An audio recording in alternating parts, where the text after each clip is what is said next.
Deus. Bom dia a todos, a paz do Senhor, amém? Glória a Deus, santo Deus. Papai, como é bom te adorar. Glória a Deus. Hoje nós vamos falar, é a minha parábola predileta. Na verdade, é um conjunto de parábolas, que é a minha predileta. Mas ela é enigmática, ela é profunda e ela é poderosa. Desse trecho das parábolas de Jesus, nesse pequeno trecho, é possível encontrar a doutrina da salvação, a doutrina do pecado, a doutrina da escatologia. Nós vemos a eclesiologia, nós vemos tantas coisas nesse pequeno trecho da Bíblia que eu fiz 12 esboços diferentes. 12, apóstolo. 12 esboços. E eu resolvi não usar nenhum. Porque eu falei, se eu for falar tudo isso aqui, a gente não sai de domingo da igreja. Amém? Mas é profundo e eu quero convidar você a entrar nessa história. Eu vou contar 3 histórias e você vai matar a charada, você já vai descobrir qual é a parábola que eu estou contando. Mas imagine você mesmo, chegar num lugar totalmente inabitável. Não tem nenhum ser vivo, nenhum ser humano naquele lugar, é só você. Imagina esse lugar. E aí você começa a cuidar daquele lugar, você limpa o lugar, você planta árvores frutíferas, você planta as coisas, você começa a criar os animaizinhos, e aí você vai construindo o seu habitat ideal, porque não tem interferência humana nenhuma, não tem vizinho, não tem nada, é só você naquele lugar. Consegui imaginar? Sei lá, quem gosta de praia aqui? Amém? Glória a Deus. Imagine aquela praia paradisíaca. Aleluias. Com coco à disposição, bananas, frutos do mar, pé na areia, sombra e água fresca. Você chegou nesse lugar, nesse paraíso. Quem gosta de campo aí? Quem prefere campo? Imagine. Você olha assim no horizonte da sua casa, você olha para a janela, você vê aquele imensidão de verde, montanhas, aquela paisagem linda, mas é só você. E ali você estabelece que você vai fundamentar a sua família. Eu quero criar a minha família aqui. E aí você constrói a sua casinha e ela vai aumentando, vai plantando e tá tudo bem. E aí você tem o seu primeiro filho, tem o segundo filho e tá tudo lindo, maravilhoso. Os filhos ajudam, os filhos trabalham, tá todo mundo cuidando daquele lugarzinho que você decidiu fundamentar a sua família. Tá tudo lindo, maravilhoso. Os filhos vão crescendo, os filhos vão ajudando o pai. Eu vejo a cena do pai saindo de manhãzinha para cuidar da terra e os filhos crescendo, correndo atrás do pai com aquelas enxadinhas. Vamos ajudar o papai. Vamos tirar o leite da vaca, vamos lá, vamos cuidar tudo. E os filhos vêm crescendo, crescendo, crescendo. Só que o filho mais novo diz assim, olha, existe mais do que esse lugar que a gente conhece. Existe uma oportunidade de conhecer lugares novos. Existe possibilidade, existe vida fora deste espaço. Existe diversão, existe oportunidades. E eu quero conhecer isso. Eu não quero que minha vida inteira seja vivida neste lugar. Mas é tudo lindo, é tudo maravilhoso, não te falta nada. Não, mas espera aí.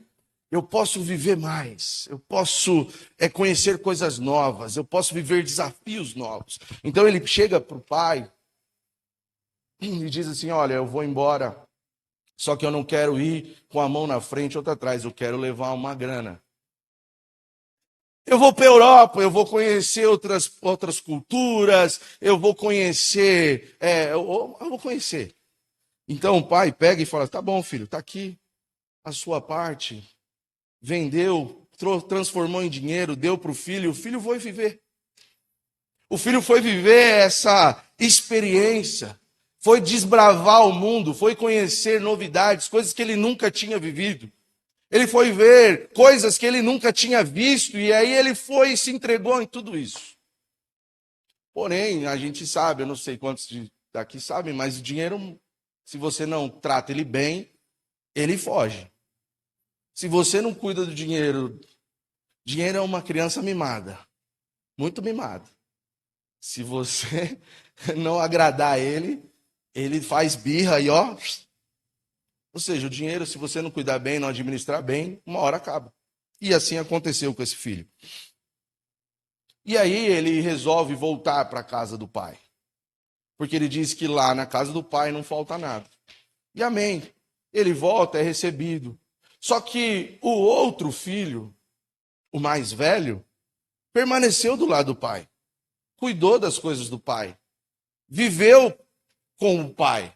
Cumpriu a regra do pai. Não quis desbravar nada, não quis conhecer nada. Ele viveu perto do pai, honrando o pai, obedecendo o pai. E então ele vê a figura do irmão mais novo que esbanjou tudo, voltando para desfrutar dessa coisa.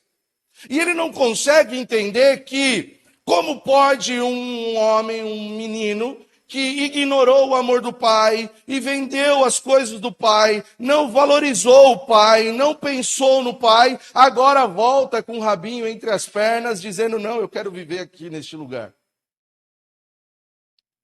Puxa, eu cumpri todas as regras, eu fui íntegro, eu continuei aqui.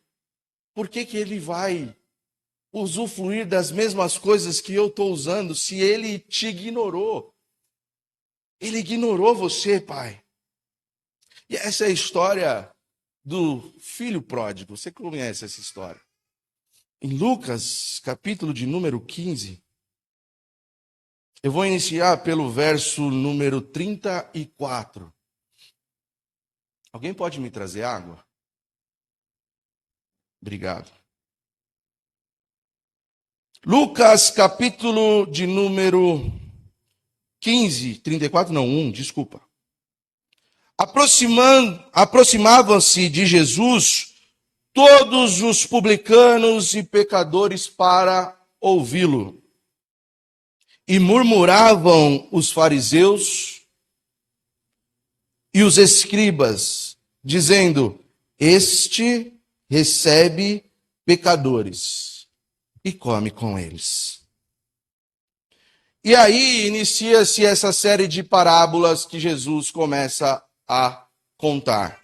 A primeira é da ovelha perdida, a segunda é da dracma perdida, e aí ele chega na história que eu narrei para vocês do filho pródigo.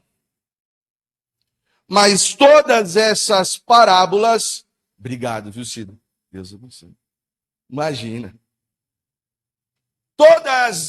Todo esse conjunto de parábolas é uma apologética crítica dos fariseus. Esse conjunto de parábolas foi Jesus respondendo a uma crítica religiosa a seu respeito. Porém, Jesus, ele fala de coisas que o homem não experimentou. Ele fala de uma realidade que homem nenhum experimentou. Ele fala das coisas do Pai. Coisas que ele já viveu, ele já viu, ele já conhece. Ele fala do Pai. Quando ele era indagado pelos discípulos: Senhor, mostra-nos o Pai, ele diz: olha, eu já estou aqui há tanto tempo, e vocês não conseguem ver em mim o Pai? Se não crê pelo que eu falo, crê nas obras. Eu faço só a vontade do Pai. Eu conheço o Pai intimamente. E as parábolas que Jesus fala, ele fala de uma visão que o ser humano não tem compreensão. E eu sei que você conhece essa parábola. E eu sei que você já ouviu. O ano passado o apóstolo ministrou 1 mês sobre essa parábola. Foi 1 mês, não foi? Do filho pródigo. Você já ouviu essa história e você conhece ela. Mas Jesus, ele relata a visão do Pai. A gente se prende nos filhos. O que os filhos fizeram para o pai? A gente se prende à história do menino que gastou tudo. A gente se prende à história do filho que ficou e obedeceu e que não consegue comemorar com o irmão que volta. Mas Jesus, ele está falando na figura do pai. Só que como o ser humano tem dificuldade de entender e compreender a paternidade do pai, a gente consegue somente entender os filhos. Mesmo sendo pai, ou mesmo tendo uma figura paterna, entender que Deus é pai é difícil. Por quê? Porque cada um tem a figura formatada na sua cabeça do que é um pai. O meu pai é diferente do pai do apóstolo. O seu pai provavelmente é muito diferente do meu pai. E cada um tem a figura paterna na sua mente, ou talvez você nem teve essa figura paterna dentro do seu lar. E então, imaginar que existe um Deus que é pai para a gente é muito difícil. Ou, se não difícil, é muito limitado. Porque qualquer adjetivo que a gente use como um pai enxerga um filho, humanamente falando, Deus supera tudo isso. A paternidade de Deus é infinitamente superior a qualquer paternidade humana. A gente costuma dizer que o amor de mãe é incondicional. A gente tende a dizer que amor de mãe é único, não tem outro amor, é o maior amor que a gente pode encontrar na terra. Mas a palavra de Deus diz que é possível que uma mãe se esqueça do filho que amamenta, mas Deus não se esquece. Deus, ele age diferente. Deus, ele pensa diferente. Deus sente diferente. Deus conduz as coisas diferente de qualquer ser humano, do que qualquer pensamento. Então, como entender que Deus quer ser pai? Assim como é difícil entender que um Deus tão grande, que criou todas as coisas, que chama cada estrelinha pelo seu nome, que deu limite aos mares, que criou os céus e terra, é difícil entender, é difícil alcançar o entendimento de que esse Deus tão grande decidiu habitar em nós. Então a gente o adora como se ele estivesse lá. A gente ora como se ele estivesse no céu. A gente age com Deus como se ele estivesse longe, como se ele estivesse alheio, como se ele estivesse fora do nosso contexto. Por quê? Porque às vezes é inconcebível para a gente esse Deus tão grande estar tão perto de pessoas tão pecadoras. Só eu penso assim? Ou alguém mais pensa assim como eu? Quem aqui já orou no quarto sozinho e teve a impressão de estar falando com as paredes? Quem aqui já orou esperando a resposta de Deus e Deus não falou? Qual é a sensação de que Deus está onde? Lá no céu. E aí a gente tenta alimentar nossa fé, sim ou não? A gente diz assim, não, Deus está no controle de todas as coisas, assentado num alto e sublime trono, controlando todas as coisas de lá. Deus não está alheio às nossas necessidades. Deus não está fora do nosso contexto. Deus não está fora da nossa vida. Ele decidiu habitar em nós. E essa visão de pai, porque só o pai para querer estar com o filho. É só o pai para suportar tanta birra da criança. Sim ou não? Quem tem filhos aí? Quem tem filho cabeça dura? Birrento. Você não pode falar nada que já... Hum. Sim ou não? Não é assim? Não é? E a gente suporta, sim ou não? Não, já. Ah, é fácil falar do filho dos outros. Quem já viu a cena no supermercado, a mãe com o carrinho e a criança se jogando no chão, batendo porque queria o Danone? Quem já viu? O que você fala? É falta de surra. E se fosse o meu, já pegava aqui já, ó. Sim ou não? É ou não é? Aí você vai no mercado com o seu filho e ele faz exatamente a mesma coisa. Você fala, não sei onde ele aprendeu isso.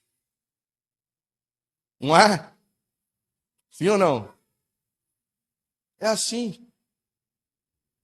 Mas o pai, humanamente falando, ele se compadece do seu filho. Ele, mesmo entendendo que a birra do filho é errado, o pai acaba comprando Danone, sim ou não? A mãe não, né? A mãe é mais dura. Vai que cola. A gente acaba cedendo um pouquinho. Na hora, talvez você fala, não, vamos embora e em casa a gente conversa. Aí chega em casa, esbraveja, briga e tal, e aí o filho sobe. Aí você tá lá lavando a louça. Mereceu. Que isso, birrento? Tem que ser castigado. Que é esse menino tá pensando que é? Ontem estava trocando as fraldas, agora vem querer saber o que quer da vida. E não sei o quê, e não sei o quê. E aí você fica no silêncio. E o filho no silêncio. 1 hora, 2 horas, 3 horas, 4 horas, nada do filho. O que a mãe e o pai faz? Você não vai comer nada? Fiz almoço. Não tô com fome. Ah, vai comer. Não dá para você ficar o dia inteiro sem comer. Não é ou não? Você brigou com o filho, coisas esdrúxulas, você falou coisas que talvez você nem devia, você perdeu a cabeça e tudo mais. Aí o filho vem e fala assim: pai, põe crédito no meu celular, 10 reais. Eu não tenho dinheiro e você nem merece. Você tem 10 reais aí para pôr o celular, menino? Põe um crédito rapidinho ali. Mas eu estou falando assim humanamente, só que Deus não. Deus, ele não passa a mão na cabeça. Deus não se comove com birra. Deus não se importa de você bater o pé, de você que falar que você quer. Por quê? Porque Deus sabe o que é melhor para a gente. E diferentemente de nós, humanos, ele não mima os filhos. A gente vai ver terça-feira como que funciona o negócio com Deus. Quando o filho anda na linha, direitinho, fiel e tudo mais, a gente vai ver terça-feira. Vem terça-feira, você vai ver. Eu vou falar e eu tenho que me controlar no que eu vou falar para não parecer que eu estou falando heresia, mas eu vou falar bem devagarzinho para você entender o que eu vou falar. Uma pessoa disse assim: se Deus ele é tão bom e tão poderoso e ama tanto como você diz que ama, por que ele não faz nada? Por que ele não intervém? Por que existem tantas crianças com fome? Por que existem tantas necessidades? Por que ele não intervém? Por que ele não entra? Se ele é tão bom, se ele é tão poderoso assim. Sabe o que eu consigo ver? Deus se controlando para não intervir. Sabe como ele se controla? Com a sua própria palavra. Ele não passa por cima daquilo que ele disse. Ele não vai contrariar a sua palavra. Ele é fiel até o fim. E o que ele disse está dito e pronto e acabou. Como que pode um Deus que ama tanto, um Pai que ama tanto, deixar Jesus ser crucificado? Você já pensou nisso? Jesus, o unigênito, o perfeito, sem pecado, Deus não interveio, não tirou ele da cruz, deixou que ele fosse crucificado. E aí eu te pergunto, quem crucificou Jesus? Foram os romanos? Foram os judeus? Quem foi que crucificou Jesus? O seu pecado? Quem foi que crucificou Jesus? Foi o Pai. Isaías diz: todavia agradou ao Pai moê-lo. Deus comemora o sacrifício do filho. Deus, ele estava tão feliz com o sacrifício que Jesus fez que ele rasga o véu. Foi Deus que crucificou o Filho. Foi Deus que entregou o Filho. Foi Ele que decidiu entregar o seu Filho. Só que Jesus conhece esse Pai, e é sobre esse Pai que Ele está contando na parábola. É sobre o pai que é esquecido, é sobre o pai que é afrontado, é sobre o pai que está ali, ele decidiu criar, porque diz a Bíblia lá em Gênesis que a terra era vazia e sem forma, e aí ele decide criar, e ele traz à existência tudo que não existe. Ele diz, haja, haja, e as coisas vão trazendo, vão passando a existir, e tudo. Ele cria todo um cenário perfeito. Ele olha a natureza e fala que é bom. Ele vê o sol, o dia, a noite, ele vê que é bom. Ele vê que os animais é bom, e ele decide criar um filho, e ele fala, é aqui neste lugar que eu vou estabelecer esta família. E aí ele pega do pó da terra e forma o filho. Adão. Só que Adão diz: tem muita coisa para explorar. Existe uma vida toda pela frente aí que eu posso usufruir. Existem aventuras, o meu espírito desbravador.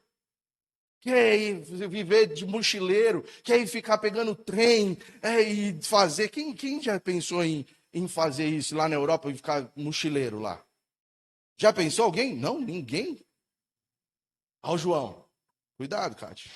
Vai chegar em casa, vai montar a mochila.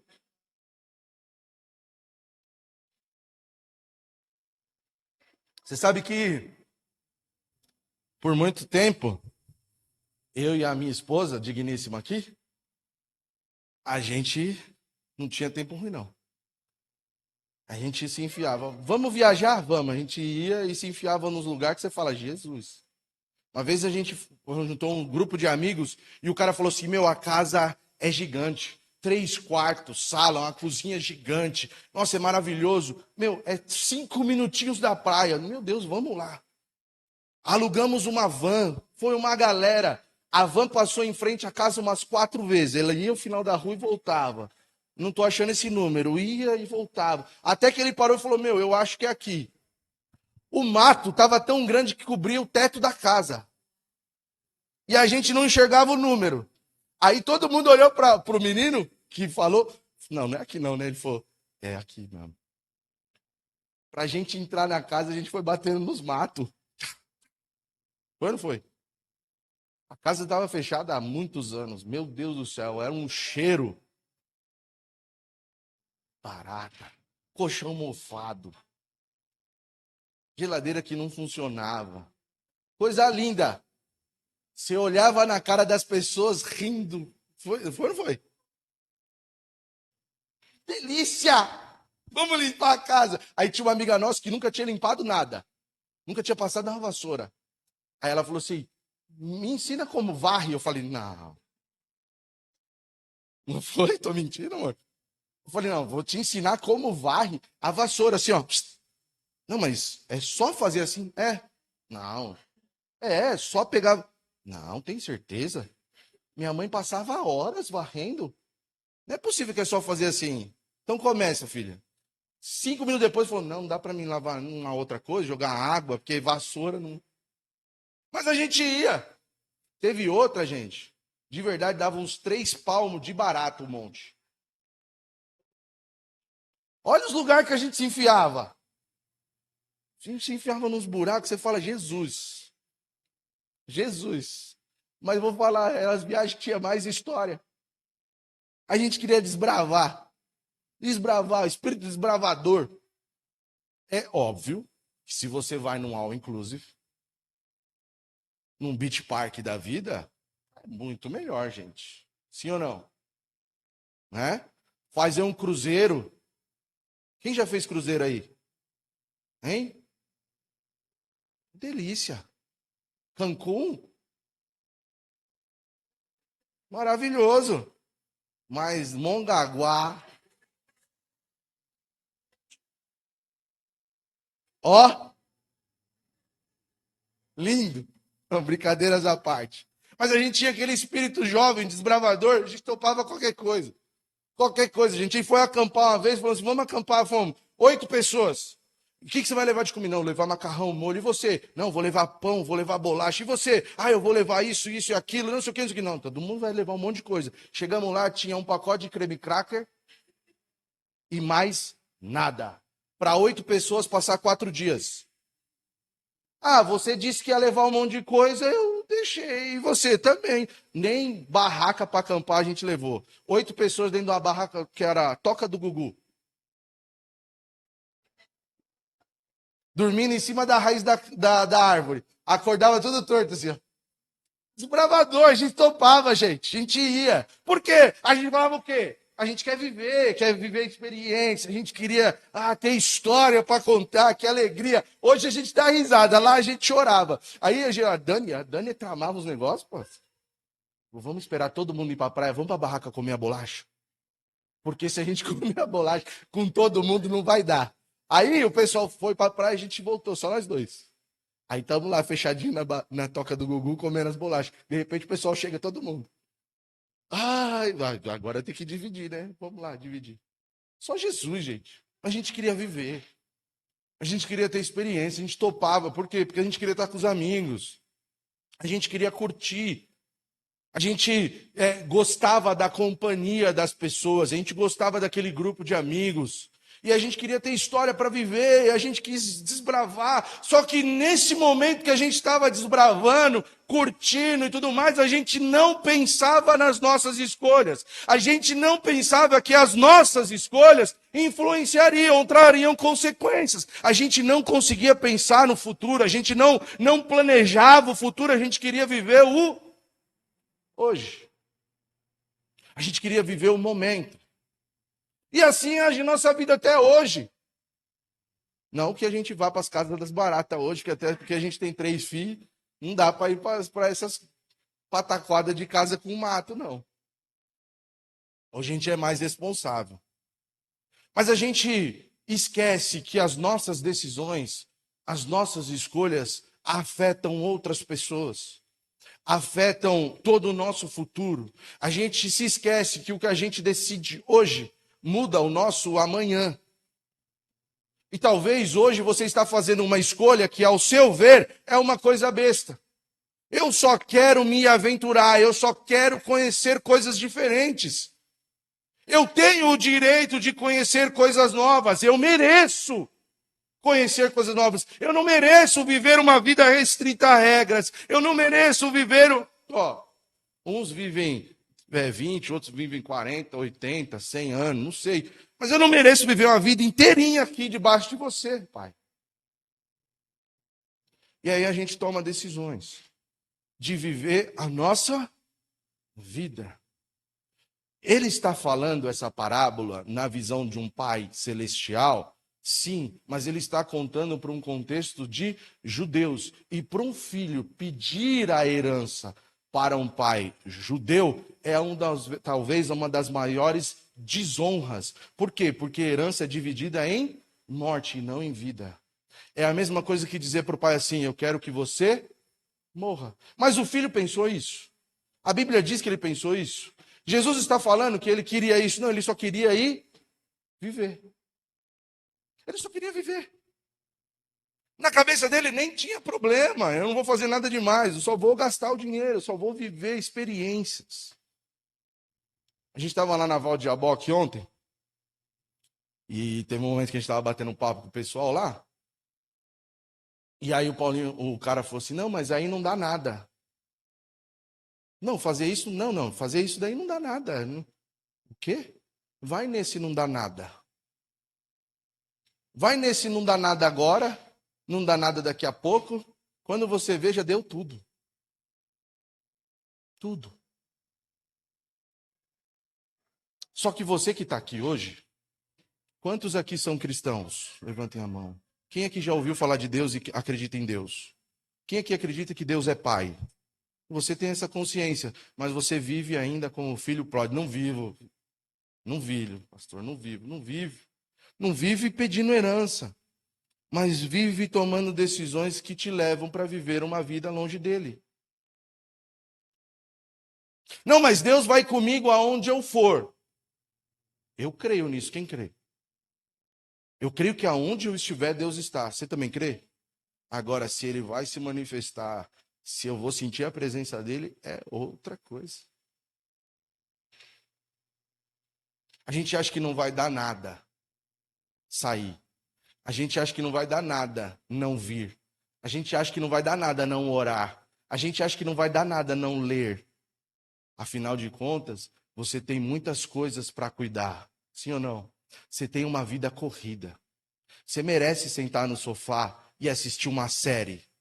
Quem aqui assiste série? Grey's Anatomy, que tem 27 milhões de temporadas.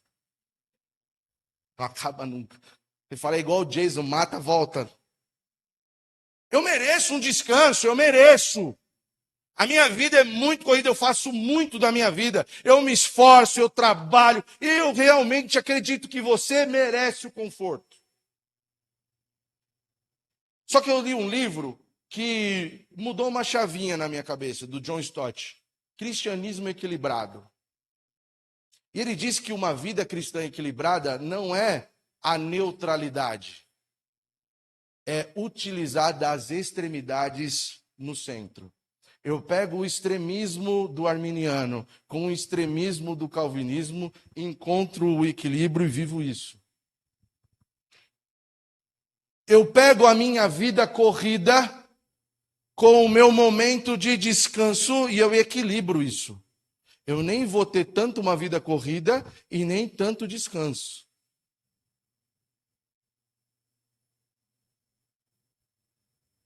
Eu vou ter o meu momento com Deus. Eu vou orar agora. Eu vou ler a Bíblia. Eu vou ler um livro. Eu vou fazer essas coisas. Eu vou estudar a palavra. Eu vou ouvir pregação. Não, mas agora não. Agora você está no momento de. Não, daqui a pouco eu descanso. Hoje eu descanso, amanhã eu leio. E assim a gente vive, só que a gente acha que não vai dar nada. Deus entende o meu cansaço. Deus entende que eu estou corrido. Afinal de contas, Ele é meu pai. E o pai olha o filho pródigo e fala assim: vai, filho. Só que ele não vai, filho, com sorriso. Ele vai, filho, com lágrima aqui, ó. Vai. Eu te respeito, eu te entendo. Vai. Só que o vai, que você quer usufruir da sua vida, você não vai ter a minha presença. Eu não vou mais estar aqui com você. A gente não vai ter mais intimidade. Não dá nada viver a vida. Não dá nada gozar das comodidades de uma vida. Não dá nada. Quando você vai ver, deu tudo.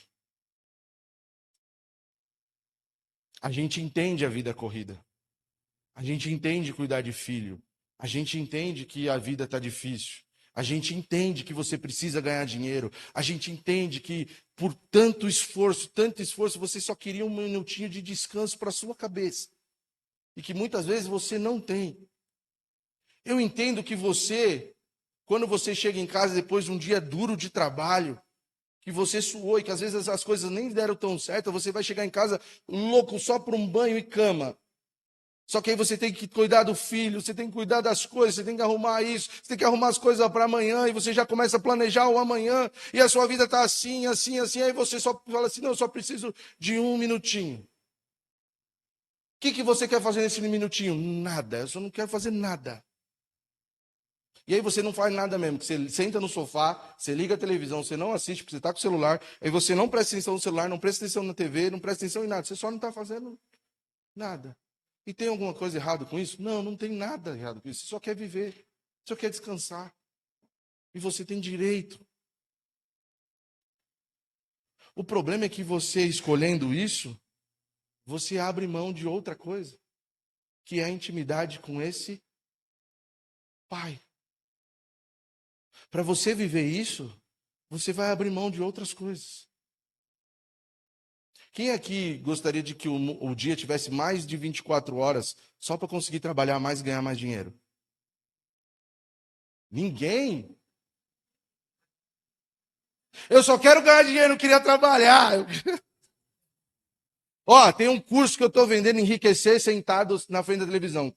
Ele vai te ensinar a enriquecer sentado, sem fazer nada. É só você baixar um aplicativo e vender esse curso aí.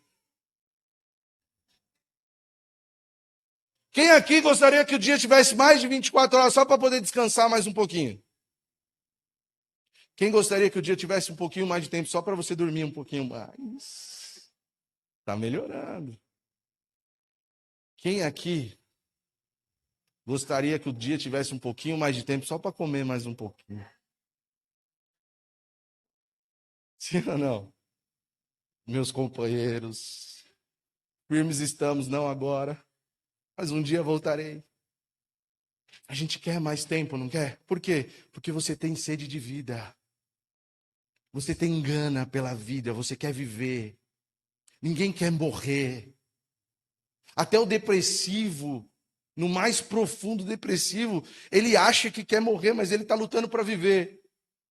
Nós queremos viver, por quê? Porque a vida é boa, por mais doída, por mais sofrida, por mais circunstâncias erradas que elas estão dando, por mais um cenário horrível que a gente está enxergando, a gente quer viver. Sim ou não? A gente quer viver. E viver é bom, sim ou não? Viver é bom. Pergunta para uma criança que está longe dos pais se viver é bom. Ele vai falar: viver é bom, porque eu brinquei. Viver é bom, viver é maravilhoso e está tudo bem com isso. O problema é como se vive. O problema é como se escolhe viver. Está dando para entender? Que muitas vezes a gente age como um filho pródigo. Na série de ministrações de terça-feira, a gente está falando sobre as 7 igrejas, né? As 7 igrejas. E é incrível como a gente enxerga as 7 igrejas dentro de uma igreja só, sim ou não? É inacreditável. Teologicamente falando, os teólogos dizem que cada igreja significa um tempo da igreja. Eu já acho que todas elas estão dentro de um lugarzinho só, chamado Efrata. E aqui não é diferente, a gente encontra filhos pródigos. Mas existe um outro tipo de filho, que é o filho que quer, o filho que decidiu ficar, o filho que comprou a briga do pai, o filho que foi entendeu, falou: não, pai, isso aqui é nosso, vamos cuidar disso. Vamos fazer isso acontecer, pai. Eu vou zelar por isso. Tudo que você me ensinou, eu vou praticar. É para orar, eu oro. É para ler, eu leio. É para jejuar, eu jejuo. É para pregar, eu prego. Eu estou cumprindo as regras, eu estou vivendo direitinho. Afinal de contas, o pai se alegra com o filho obediente, sim ou não? Sim. O pai ensina: filho, faz isso, isso, isso, isso, e o filho faz igualzinho. Não alegra o coração do pai, sim ou não? E aí o filho está lá, trabalhando, zelando, cuidando. E assim tem filhos que zelam aqui, os filhos mais velhos que zelam. Não estou chamando ninguém de velho aqui, não, que velho é o diabo, amém? Sim ou não? Quem é velho aí? Levanta a mão. Ah, tem uns que disfarçam bem. Mas o filho mais velho é responsável, cumpre regras, cumpre agendas, vem em ensaios, estão nos cultos, oram, falam de Deus, leem a Bíblia, estudam a Bíblia e falam de Deus e vivem Deus e profetizam. É para evangelizar, a gente evangeliza, é para fazer obra social, a gente faz. Palpa toda a obra. Afinal de contas, o pai disse que é para ser assim, a gente é assim. E tem pessoas assim aqui. Sim ou não? Não tem ninguém.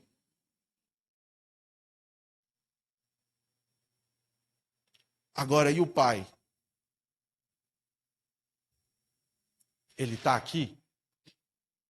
Se tem filho pródigo e filho mais velho, o pai está aqui? Sim ou não? Sim ou não? Mas sabe de uma natureza que a gente não consegue entender às vezes, a paternidade? Ele perdoa os dois. Ele ama os dois. Ele recebe os dois. Ele quer festejar com os dois. Ele quer cuidar dos dois, ele quer zelar dos dois. O pai está ansioso para que o filho pródigo se arrependa e volte. Ele está olhando o filho de longe. Ele enxerga o filho de longe e ele corre para o filho. Ele abraça o filho. O filho chega com o discurso pronto. Pai, eu pequei contra os céus, eu pequei contra você, eu gastei minha vida, eu errei, eu fiz isso, eu fiz aquilo. Ele fala, peraí.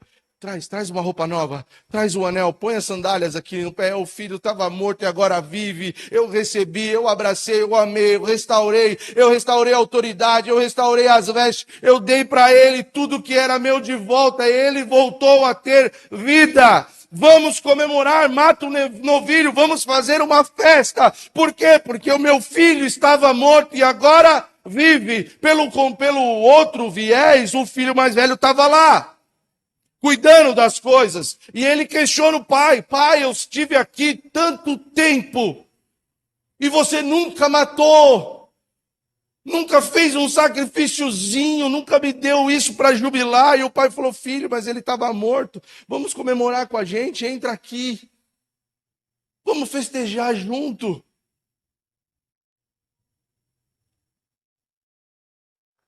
O filho mais velho, ele olha e diz assim, Senhor, por que o Senhor prospera o ímpio, não a mim? Eu estou na sua casa, eu jejuo, eu oro.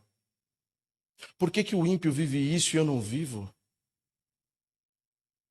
Senhor, o que aquela pessoa está fazendo que eu não estou fazendo? Porque eu oro, jejuo, eu te busco, eu estou cumprindo as regras certinho e você nunca me deu isso. Agora aquele cara que não quer nada com nada, não quer nada com você, ele vive isso e aquilo outro.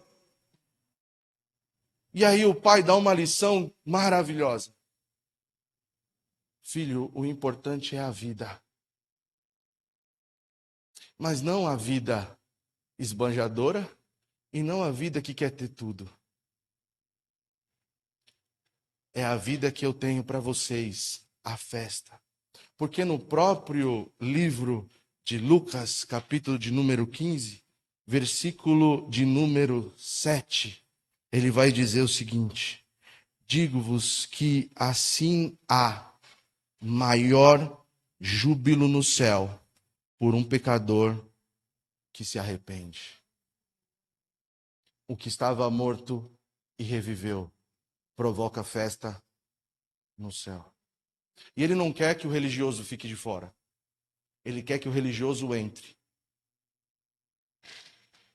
Ele quer que os dois extremos, que tanto o que é crente quanto o pecador, entre. A vontade do Pai é que todos entrem. Por que Deus não intervém? Porque a vontade dele é que todos entrem, mas ele já fez o que era necessário fazer para que todos entrem. Entregou o seu único filho e fez ele enfermar, sofrer, morrer. Sabe o que pouca gente se esquece do sacrifício de Jesus? Quantos dias depois ele voltou a ter vida? Quantos? E ao terceiro dia. Não é assim? 3 dias. Aonde ele estava durante esses 3 dias?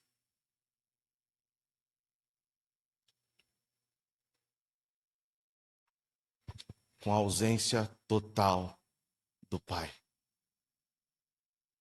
Algo que a gente denomina como inferno. A morte. A ausência de Deus. Tomando a chave da vida, da morte.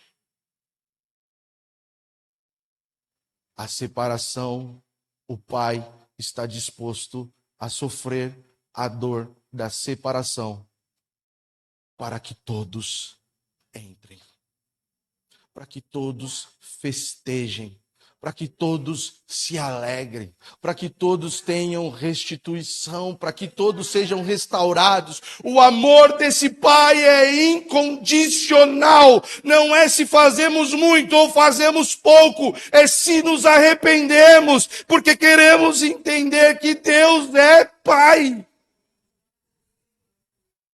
Mas ele não vai ficar, coitadinho, me aceita, por favor, coitadinho. Ai, por favor, se você me aceitar. Porque assim, hoje a gente sofre algo que é fruto das gerações passadas que dizem assim, vai para a igreja que tudo vai mudar. Vai para a igreja que tudo vai dar certo. Vai para a igreja lá que agora, essa situação que está sofrendo aí, vai para a igreja que muda. Por isso que a gente é uma geração tão mimada. Deus não passa a mão. Deus já fez o que era necessário. Ele fez o que era necessário. E hoje, deixa eu falar isso, presta atenção, por favor. Hoje, exatamente agora, ele não está preocupado se você gastou a vida como você quis ou se você ficou aqui dentro, cumprindo todas as regras. Hoje, exatamente agora, ele está dizendo, entre e festeje. Para você que gastou, se arrependa e volta. Para você que ficou, se alegre com a volta do seu irmão.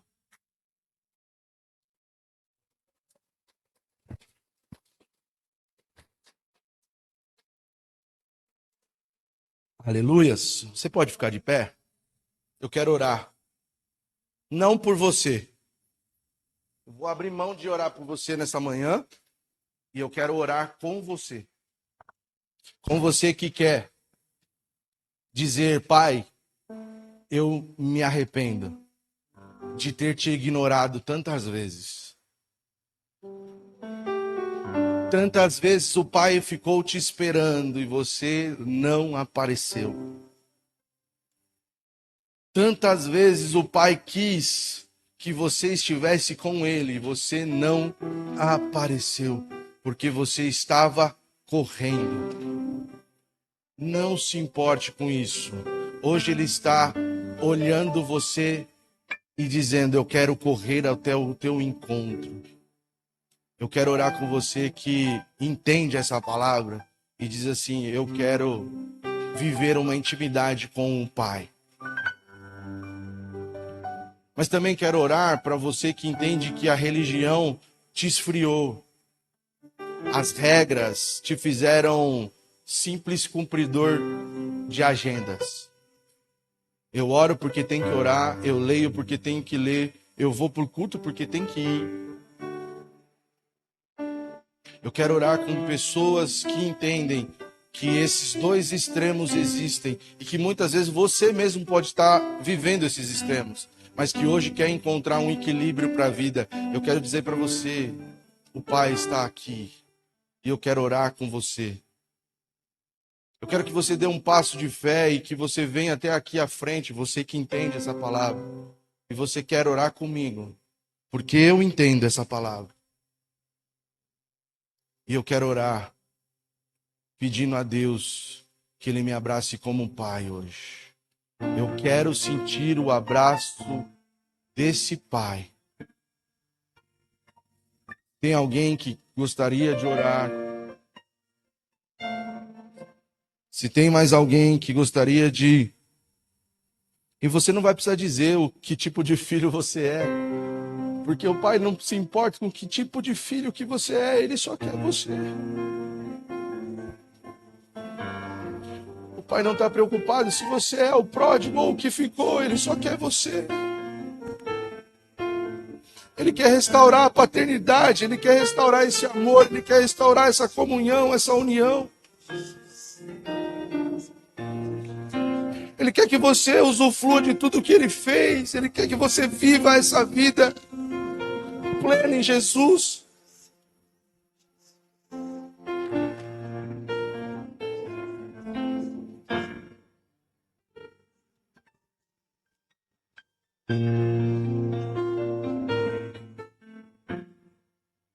Vamos orar. Senhor, eu te peço em nome de Jesus, que hoje, assim como o Senhor ministra no meu coração,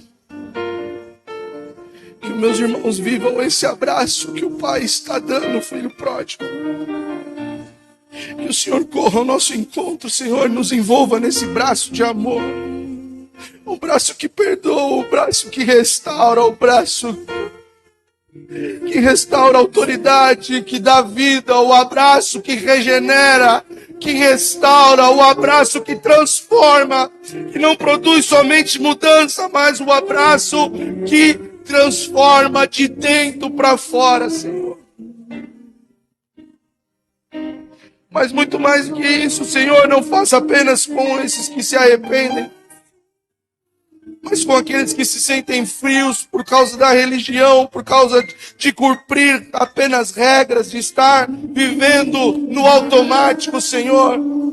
Chama esse filho de volta para a festa, porque o Senhor tem festa para nós. O Senhor preparou essa festa, o Senhor sacrificou o cordeiro para que haja festa, para que haja vida, para que haja a comunhão com o Pai, Senhor. E nós recebemos essa unidade com o Senhor. Nós recebemos o Espírito de adoção sobre nós, a qual nós podemos clamar: Abba, Paizinho querido. Restaura a paternidade nessa manhã. Restaura a paternidade nessa manhã, Senhor. Porque nós queremos viver como filhos. Nós queremos viver a intimidade que o Senhor tem preparado para nós. Nós queremos usufruir. Ah, Pai, leva-nos para essa festa. Enxuga do rosto a lágrima, muda o estágio de vergonha, restaura a autoridade, dá vestes novas nessa manhã, Senhor. Põe um anel no dedo, põe as sandálias nos pés, Senhor. E para aquele que já está na casa adornado, convida para entrar na festa. Em nome de Jesus, em nome de Jesus. Que você receba o perdão de Deus, que você receba o abraço de Deus.